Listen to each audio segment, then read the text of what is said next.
मनुष्य जाति की दुष्टता। अध्याय 6। फिर जब मनुष्य भूमि के ऊपर बहुत बढ़ने लगे और उनके बेटियां उत्पन्न हुई, तब परमेश्वर के पुत्रों ने मनुष्य की पुत्रियों को देखा कि वे सुंदर है, और उन्होंने जिस जिस को चाहा उनसे विवाह कर लिया।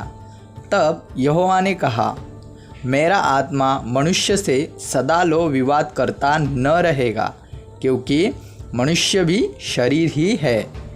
उसकी आयु 120 वर्ष की होगी। उन दिनों में पृथ्वी पर दानव रहते थे, और उसके पश्चात जब परमेश्वर के पुत्रों मनुष्य की पुत्रियों के पास गए, तब उनके द्वारा जो पुत्र उत्पन्न हुए वे शूरवीर होते थे, जिनकी कीर्ति प्राचीन काल से प्रचलित है। यहोवा ने देखा कि मनुष्य की बुराई पृथ्वी पर बढ़ गई है, और उनके मन के विचार में जो कुछ उत्पन्न होता है वह निरंतर बुरा ही होता है। और यहोवा पृथ्वी पर मनुष्य को बनाने से पछताया, और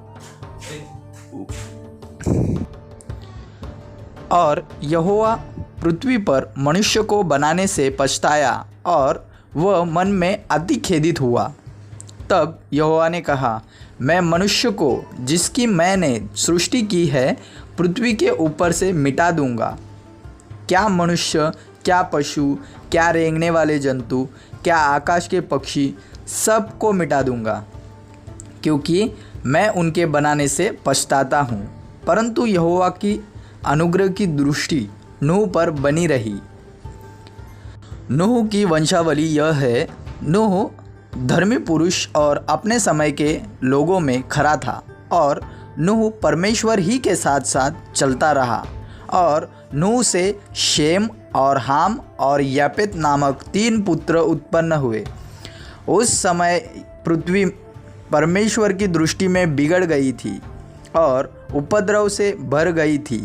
और परमेश्वर ने पृथ्वी पर जो दृष्टि की तो क्या देखा कि वह बिगड़ी हुई है, क्योंकि सब प्राणियों ने पृथ्वी पर अपना अपना चाल चलन बिगाड़ लिया था। तब परमेश्वर ने नूह से कहा, सब प्राणियों के अंत करने का प्रश्न मेरे सामने आ गया है, क्योंकि उनके कारण पृथ्वी उपद्रव से भर गई है। इसलिए मैं उनको पृथ्वी समेत नष्ट कर डालूँगा। इसलिए तू गोपेर वृक्ष की लकड़ी का एक जहाज बना ले, उसमें कोठरियाँ बनाना और भीतर बाहर उस पर राल लगाना। इस ढंग से तू उसको बनाना। जहाज की लंबाई 300 हाथ, चौड़ाई 50 हाथ और ऊंचाई 30 हाथ की हो। जहाज में एक खिड़की बनाना और उसके एक हाथ ऊपर से उसकी छत बनाना, और जहाज की एक और एक द्वार रखना, और जहाज में पहला, दूसरा, तीसरा खंड बनाना।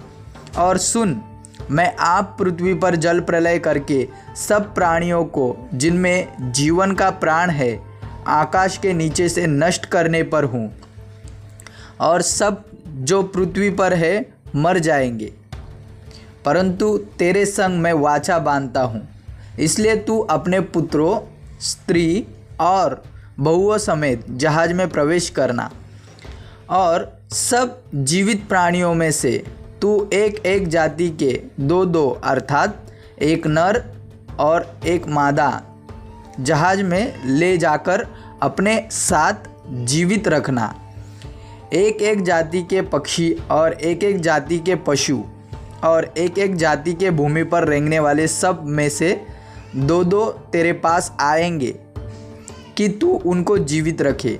और भांति भांति का भोज्य पदार्थ जो खाया जाता है उनको तू लेकर अपने पास इकट्ठा कर रखना, जो तेरे और उनके भोजन के लिए होगा। परमेश्वर की इस आज्ञा के अनुसार नूह ने किया।